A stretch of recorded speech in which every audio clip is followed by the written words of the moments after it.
우리가 읽고 있는 시편 103편의 말씀은 어제 읽었던 말씀에 이어서 하나님의 자비와 긍휼을 찬송하는 그런 내용을 담고 있습니다. 특별히 오늘 우리가 읽었던 말씀 가운데 하나님의 긍휼과 자비, 또 하나님의 인자와 은혜에 대한 말씀을 우리가 주목해 보아야 합니다. 특별히 12절 말씀과 13절 말씀에 보면 하나님의 긍휼이 우리에게 임하게 되고 또 하나님의 그 긍휼이 하나님을 통해서 우리에게 나타난다는 사실을 드러내고 있습니다. 특별히 우리가 기억해야 될 단어가 여기에 나오는 긍휼이라는 단어입니다. 근데 이 긍휼이라는 단어는 구약의 히브리어로 라함이라는 그런 의미를 가진 단어입니다. 이 단어는 어머니의 자궁을 의미하는 그런 어원을 가진 단어인데, 어머니가 태에서 자식을 품고 느끼는 연민과 동정의 감정을 의미합니다. 그래서 여기서 말하는 긍휼이라는 것은 본능적이고 감정적인, 창자가 끊어질 듯한 그런 아픔과 고통, 그게 사랑으로 이어지는 바로 그 감정이 바로 이 라함이라는 단어입니다. 그래서 12절은 이렇게 말을 하죠. 동이 서에서 먼 것처럼 우리의 죄과를 우리에게 멀리 옮기신다는 겁니다. 비록 자녀에게 허물과 죄가 있더라도 그 허물과 죄를 기억하지 않고 옮기시는 바로 이 감정적이고 본능적인 바로 사랑과 은혜를 이야기하죠.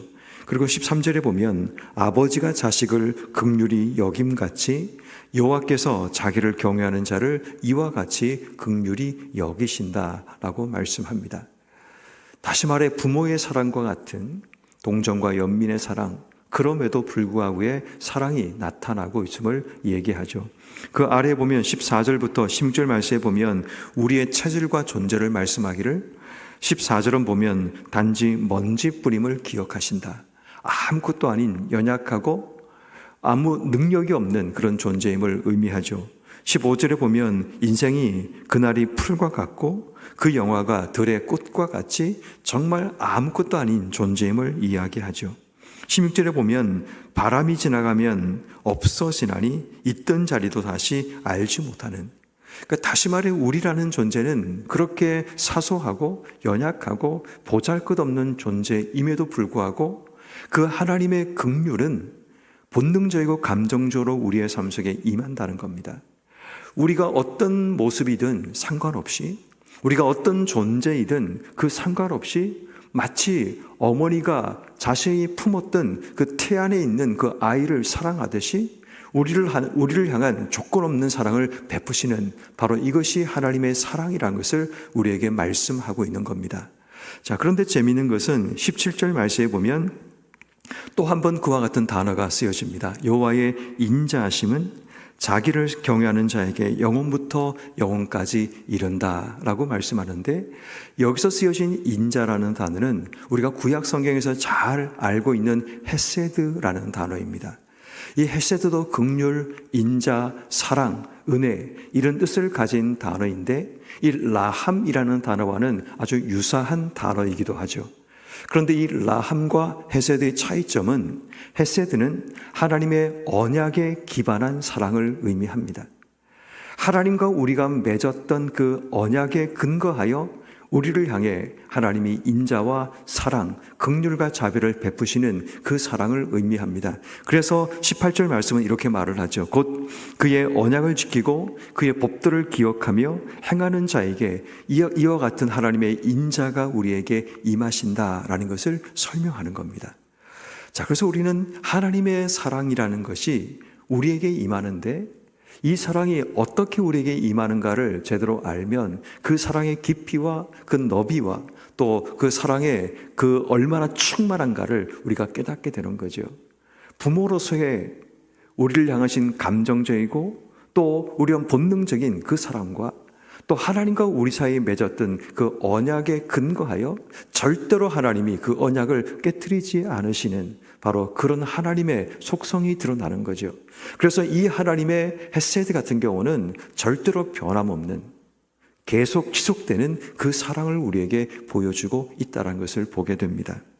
그렇게 하나님의 사랑이, 하나님의 긍휼이 또 하나님의 인자가 그를 향해 나가는 모든 자에게 이렇게 임한다라는 것을 말씀하십니다. 그러고 난 뒤에 보면 20절 이하, 21절 이하에 보면 천사와 천군의 이야기를 하는데 이 모습이 14절부터 16절까지의 우리의 모습과 대조적으로 등장하고 있는 말씀입니다. 2절 말씀해 보십시오. 능력이 있어 여호와의 말씀을 행하고 그의 말씀의 소리를 듣는 여호와의 천사들이요. 이들이 하나님을 찬송하는, 이 천사들이 하나님을 송축하는 부분을 설명하면서 이들의 존재를 말하기를 능력이 있고 여호와의 말씀을 행하고 그의 말씀의 소리를 듣는 자들이라고 이야기합니다. 21절엔 보면 그에게 수종 들고 그의 뜻을 행하는 모든 천군이여 여호와를 송축하라. 천사라는 존재는 하나님을 찬송할 만한 그런 자격들을 갖춘 존재처럼 보입니다. 그러나 반대로 우리라는 존재는 14절 이하의 먼지처럼 들의 꽃과 같고 풀과 같은 존재처럼 바람이 지나가면 없어지고 다시 알지 못하는 그런 연약하고 부족하고 하나님을 찬양할 만한 자격도 없는 우리의 모습이라는 것을 의미하는 거죠. 그래서 오늘 성경의 결론의 말씀은 뭔가 하면 22절입니다. 여호와의 지으심을 받고 그가 다스리는 모든 곳에 있는 너희여 여호와를 송축하라. 그럼에도 불구하고 하나님이 우리를 지으시고 그분의 통치 아래 있다는 그 이유 하나만으로 우리가 하나님을 찬송할 수 있는 자격과 은혜를 허락해 주신 겁니다.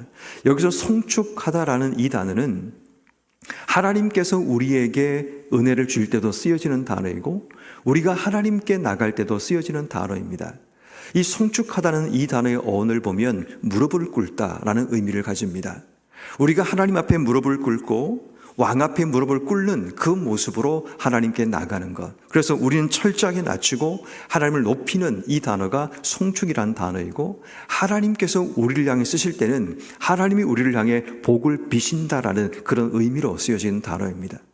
하나님이 우리를 향해 송축하시고 우리는 하나님을 향해 온 힘을 다해 우리의 찬송과 감사를 올려드리는 것, 이것이 바로 우리의 송축이라는 단어입니다. 저는 오늘 말씀이 참 의미 있게 다가왔던 것이 뭔가 하면 우린 천사와 같은 아무런 조건도 가지지 못합니다. 천사처럼 말씀을 행하고 그의 소리를 듣고 능력이 있지도 못하고 그를 제대로 수종 들고 그의 뜻을 행하며 인생의 삶을 살아가지도 못하는 존재입니다. 그럼에도 불구하고 우리를 지으시고 그분의 통치 아래 있다는 그 이유 하나만으로 우리에게 송축을 요구하시는 그 하나님의 사랑이 느껴지기 시작한다는 겁니다. 그러므로 여러분, 우리가 자격이 없을지라도 하나님은 우리의 찬송을 통해 영광 받기를 원하신다면 오늘 하루 우리의 삶이 하나님을 송축하는 바로 찬송하는 자의 삶의 자리에 설 수 있는 우리가 되어야 합니다. 그럼에도 불구하고 여전히 부족하고 여전히 연약함에도 불구하고 내가 하나님을 찬송할 수 있는 은혜가 있다는 것, 이것은 자격이 있는 것은 아닙니다.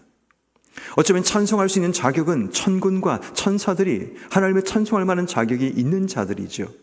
그런데 우리 같은 존재는 하나님을 찬송할 만한 그런 자격조차 없는 존재이지만 하나님께서 하나님을 찬송할 수 있는 은혜를 우리에게 주셨다는 것, 이것이 핵심입니다. 도저히 하나님을 찬송할 만한 자격도 없는 우리에게 하나님을 송축하라는 그런 하나님의 은혜를 우리에게 주셨다는 것. 그렇다면 여러분, 우리는 하나님을 찬송하는 자가 되기 위해 그 은혜를 받은 자라면 오늘 하루 우리가 어떻게 살아가야 할까요? 오늘 성경은 우리에게 몇 가지 우리가 서야 될 삶의 자리를 소개합니다. 그것이 바로 오늘 보면 17절 말씀에 여호와의 인자하심은 자기를 경외하는 자에게 영원부터 영원까지 이르신다라고 말씀합니다.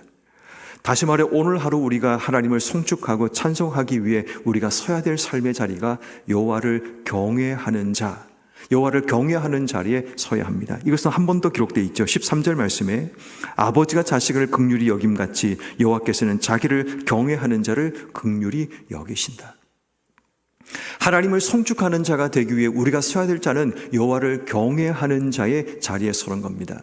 하나님을 두려워하고 공포에 질려 있는 모습이 아니라 하나님을 향한 경외, 다시 말해 하나님을 높여드리고 또 하나님을 향해서 경외감을 느끼며 늘 하나님을 하시는 일들을 바라보며 감격할 수 있는 그 마음을 품고 그 하나님을 향해 우리의 삶이 서는 자, 이게 바로 경외함이라면 올 하루 우리가 주신 찬송의 은혜를 경험하고 받은 자라면 하나님을 경외하는 그 삶의 자리에 서야 합니다.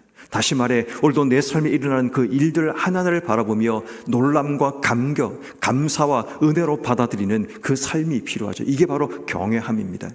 두려움과 공포로 느끼는 그것이 아니라 하나님의 행하시는 일들을 보며 놀람의 은혜, 경외함과 감사의 은혜, 이것을 가지고 오늘 하루 삶을 살아갈 때 비록 부족한 우리에게 하나님을 송축할 수 있는 그 찬송의 은혜가 있다는 사실을 기억하며 오늘 우리가 서야 될 첫 번째 자리는 하나님을 경외하는 놀람과 감격의 자리에 설 수 있는 우리 모두가 되어야 합니다.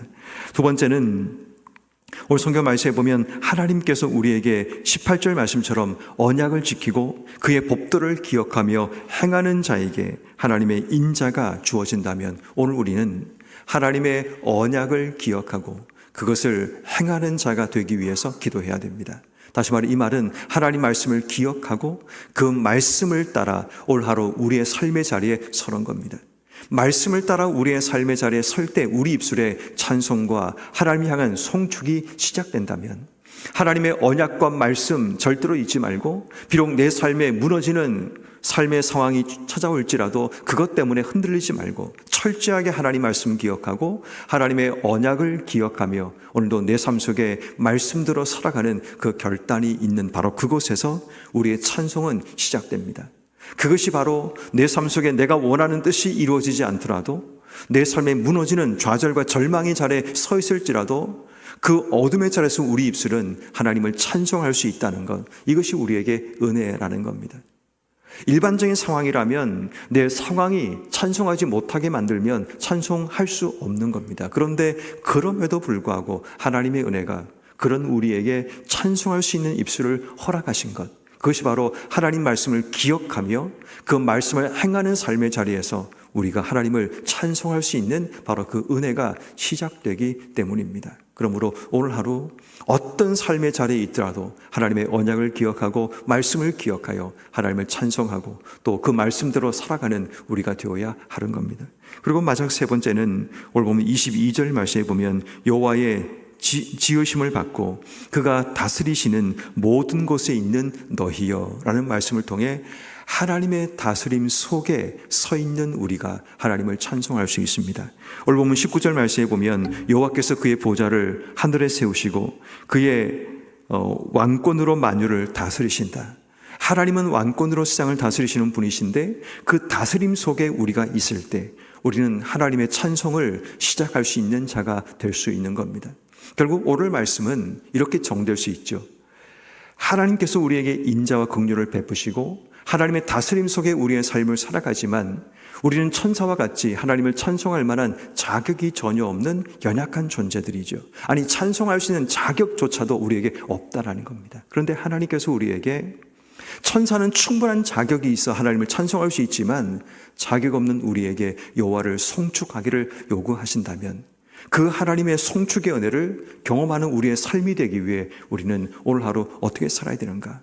하나님을 경외하는 자의 자리에 서야 합니다. 그리고 하나님의 언약을 기억하고 하나님의 언약을 행하는 그 삶의 자리, 말씀의 자리에서 우리의 삶이 서야 합니다. 그리고 하나님의 통치와 다스림이 있는 바로 그 자리에 우리의 삶이 설 때 우리의 삶이 비로소 부족함에도 하나님을 다시 찬송할 수 있는 바로 삶이 시작될 수 있습니다. 찬송이 끊어진 채 어둠 속에 두려움 속에 인생의 삶을 살고 계신다면 다시 여러분들의 입에도 찬송과 감격, 은혜와 하나님의 사랑을 노래할 수 있는 이런 모든 삶이 되기를 주의 이름으로 축원합니다. 그러기 위해서는 여호와를 경외하는 자리, 하나님의 언약과 말씀이 있는 자리, 하나님의 다스림과 통치가 있는 바로 그 자리에 설 수 있는 여러분 한 분 한 분 되기를 주의 이름으로 축원합니다.